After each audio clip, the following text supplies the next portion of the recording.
On this episode of China Uncensored, this isn't the response I'd expect from a fatal drunk driving accident.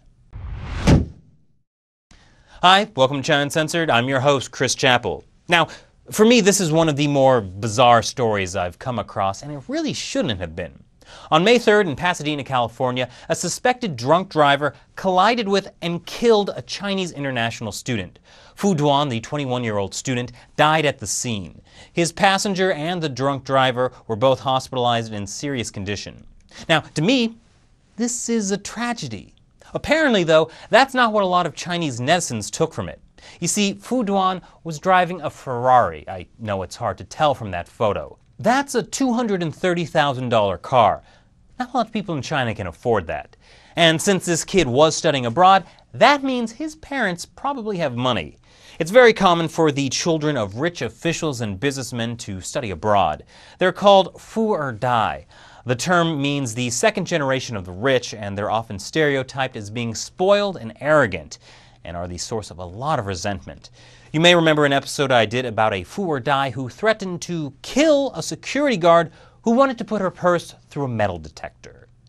So after this story broke, instead of the response I expected from the news that a Chinese national was killed in the United States by a drunk driver, many netizens responded with vitriol directed at the Chinese kid.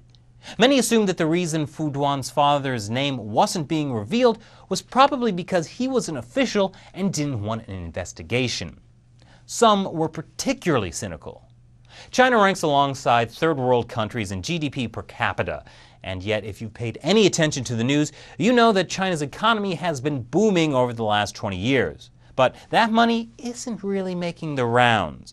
It tends to get stuck in the hands of a disgustingly rich elite. Remember, $14.5 billion of assets were recently seized from friends, family, and associates of Zhou Yangkang, and that's just one corrupt official. But the ever-growing gap between rich and poor is getting filled with extra gooey bitterness. I think this comment sums up the feeling pretty well. When you see the sons of those public security bureau chiefs and bank presidents live lives of debauchery, when you see that the money is the blood and sweat money us tax-paying masses handed over to the national treasury to help build up the country, when you see these things, only then will you understand why the domestic population has these feelings. Of course, not all were like that. Many noted the extreme cynicism and desensitization the majority of commenters were displaying.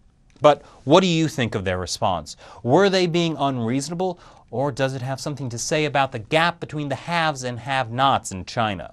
Leave your comment below, or you can check out the China Uncensored Facebook and Twitter page. Thanks for watching. I'm Chris Chappell. See you next time.